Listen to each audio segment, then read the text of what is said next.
आज के समय में कोई नियम ना होवे व्यास गद्दी का। जो मर्जी सो जस तस करके जैसी की तैसी मजाक बना के रख दी।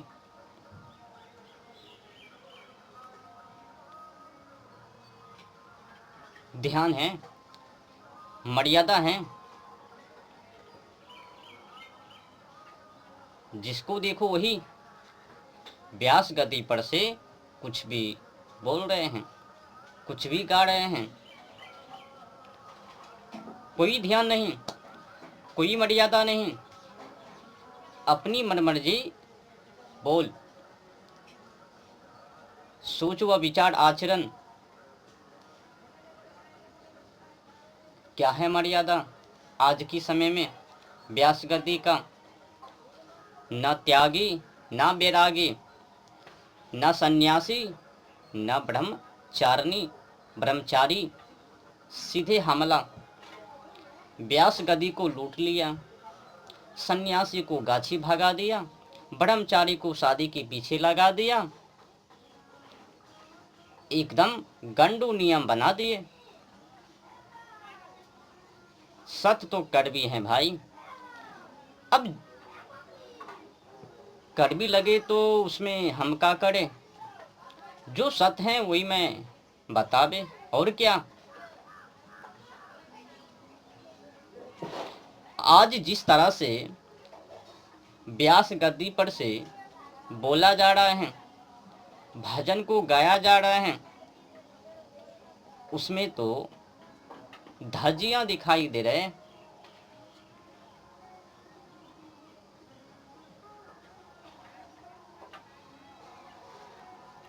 न आगे न पीछे, न आए न बाएं न दाएं, कोई ध्यान नहीं, सीधे हमला।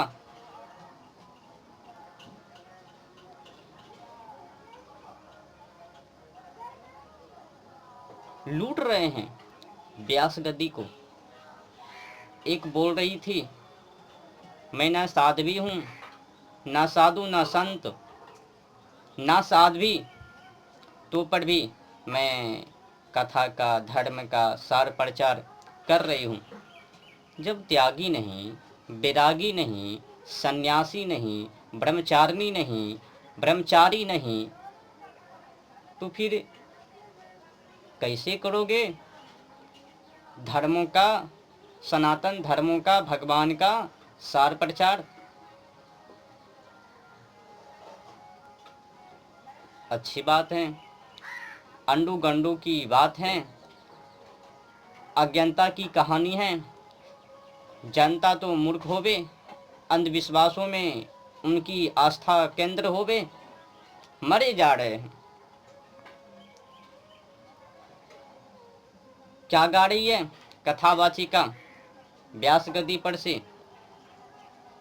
सत्य कहूं तो आज भगवान श्री कृष्ण जी को, योगेश्वर भगवान श्री कृष्ण जी को एक कथा कथित ने कहीं को नहीं छोड़ा, लंपक बना के रख दी,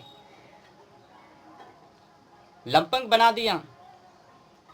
कोई माखन चोर, कोई नजर तेरी खोटी, उम्र कच्ची, कोई छलिया का भेष बनाया, श्याम चूड़ी बेचने आया,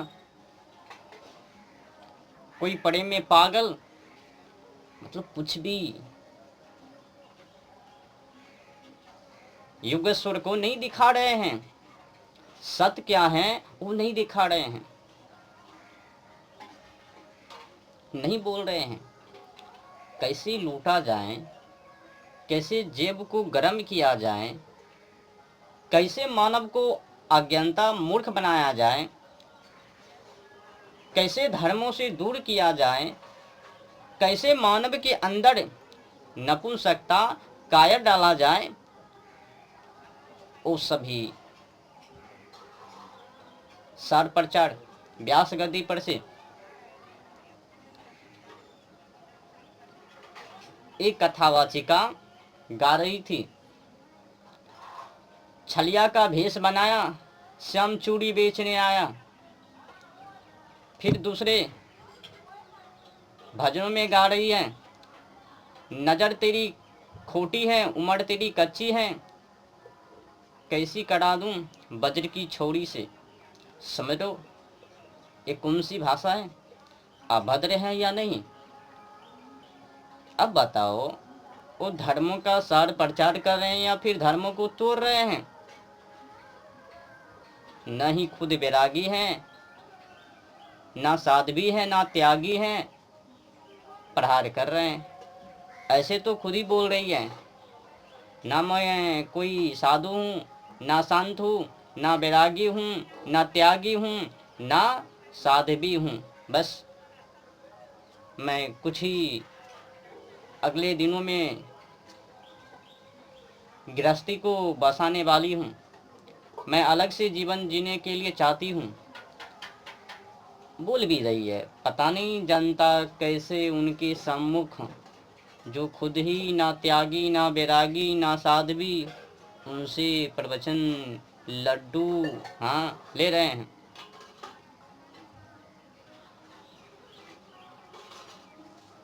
सत कहूं, आज ये जो कथा कथित है ना, केवल लूटने के लिए, अपनी वर्चस्व को बढ़ाने के लिए, उनको धर्मों से लेना देना नहीं है, पुरानी परंपरा भारतीय संस्कृति से लेना देना नहीं है।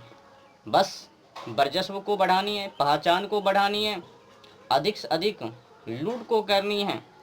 आज आपको पता है, ये लोग तो भगवान श्री कृष्ण जी का सार प्रचार कर रहे हैं, भगवान प्रभु श्री राम जी का सार प्रचार कर रहे हैं। पर सत कहूं, उनका जो वाहन है,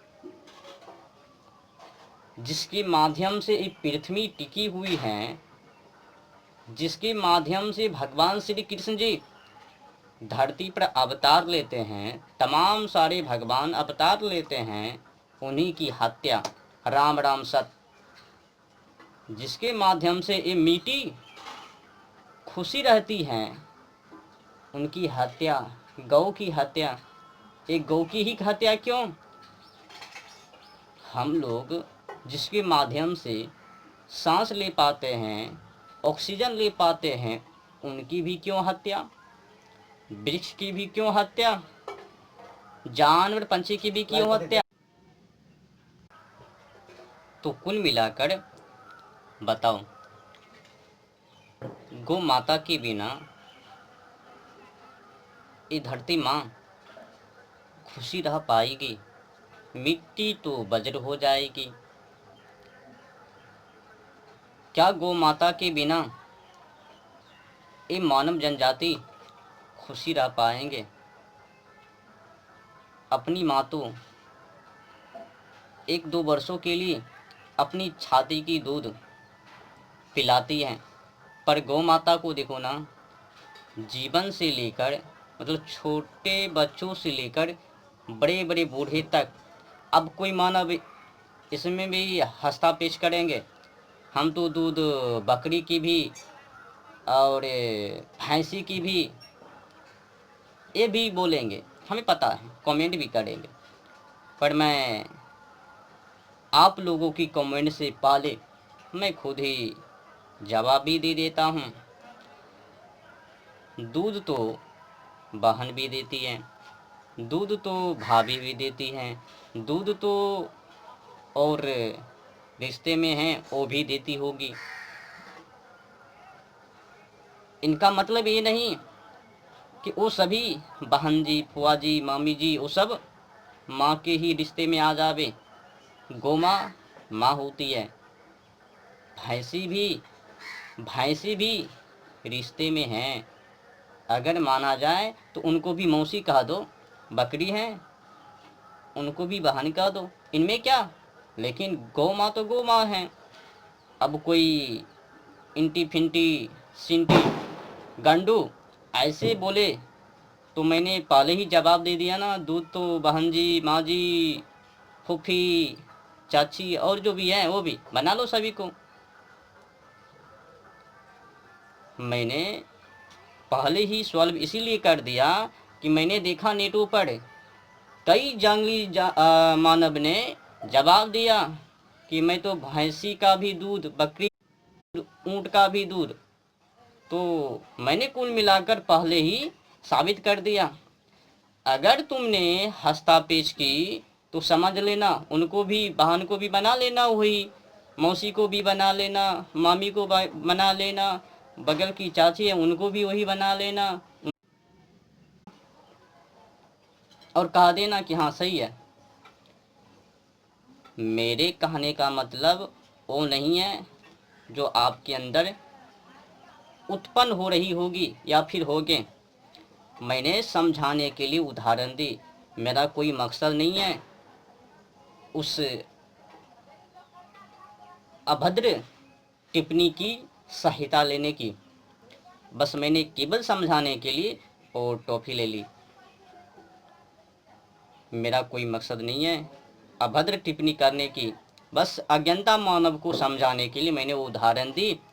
गौ माता और अपनी माता माता है, बाकी सब रिश्ते में मौसी बना लो या फिर बहन बना लो या फिर फुआ बना लो,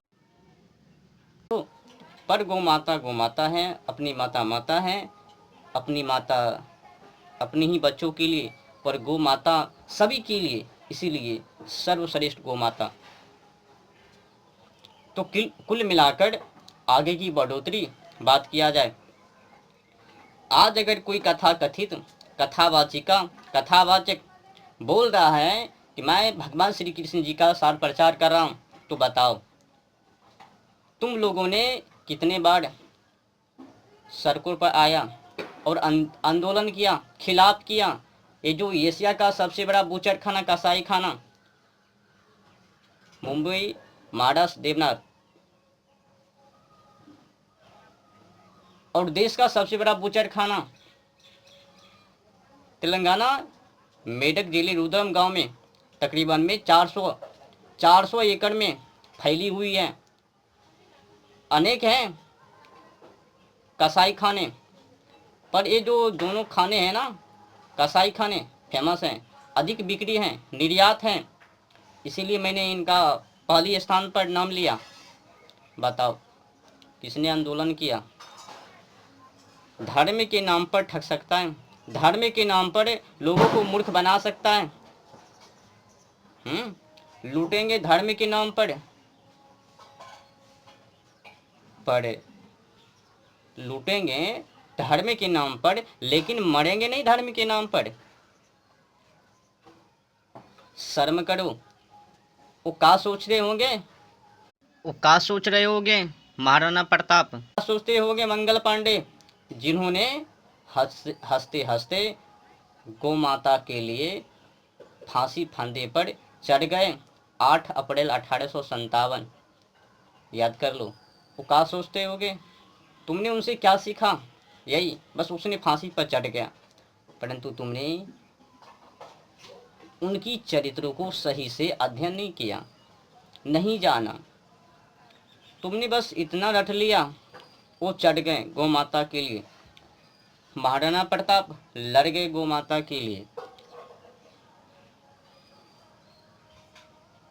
पर तुमने कितने बार लड़े, कितनी बार सड़कों पर उतरकर सरकार के खिलाफ, उस बूचर के खिलाफ, कसाई खाने के खिलाफ आंदोलन किया।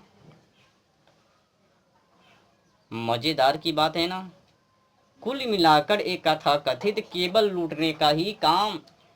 अब कोई कथा कथित कहेंगे, ये भी कहेंगे, हमें भी पता है, हम तो खोले हुए हैं गौशाला। वो जो खोले हुए हो ना, तुम बस दिखाने के लिए। अच्छा बताओ, तुम्हारी घरों में तुम्हारी माँ जी हैं, मान लो अगर किसी अन्य की माँ, उनकी हत्या हो रही है तुम्हारी आंखों के सामने, या फिर उनकी शोषण की जा रही है, उनके साथ बुरा वार्तालाप किए जा रहे हैं, तुम उस समय क्या करोगे? दूध भात दही बतासा आरती वो करोगे अगरबत्ती से, या फिर लड़ोगे उनके खिलाफ, उनको बचाओगे? अगर गौ माता की हत्या हो रही है तो एक कथा कथित के कारण, ये तो कथा कथित बोलते हैं हिंदू एकता हो जाओ, तुम सत्य बोलो ना व्यास गद्दी पर से, वीरता तो दो ना भक्त श्रद्धालुओं के अंदर। तुम तो वीरता को समाप्त करके कायरता डाल देते हो। तुम तो लूटने के लिए ही बैठे हो। एक तो कल्पित कल्पित बातों को सुना सुना कर जनता के अंदर कायर भर दिए, नपुंसकता भर दिए। तुम तो बोलते हो, क्या जरूरत है, देख लेंगे, वो क्षमा हार है ना, क्षमा कर देंगे। तुमको कुछ भी बोलने की खिलाफ चलने की जरूरत नहीं है। अगर वैसा करोगे, क्यों कल्पित बातें बोलते हो? तुम्हारी ही अज्ञानता के कारण आज अगर गौ माता की हत्या हो रही है, जानवर पंछी की हत्या हो रही है, जलवायु और ओजोन परत की हत्या हो रही है, पर्यावरण दूषित हो रही है, तुम्हारी ही कारण, तुम्हारी अज्ञानता के कारण।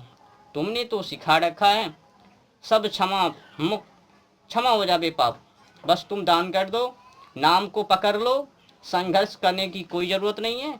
मंदिर की कक्षों में अपनी शयन कक्ष से बोरी बिस्तर को उठा के ले जाने की कोई ज़रूरत नहीं है। शयन कक्ष से अपनी बोरी बिस्तर को उठाकर मंदिरों की कक्षों में ले जाने की कोई ज़रूरत नहीं है।